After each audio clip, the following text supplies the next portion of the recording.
To tie a bandana into a traditional trifold, first fold the bandana in half diagonally so it looks like a triangle. Then center the long edge of the triangle on your forehead and tie the left and right corners together at the back of your head.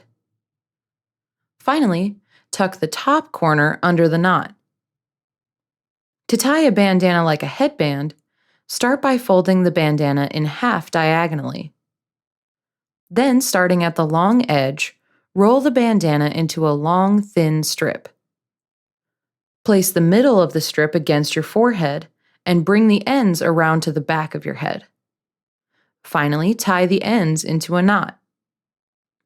You can also place the middle of the strip against the nape of your neck, then tie the ends together in a knot above your forehead.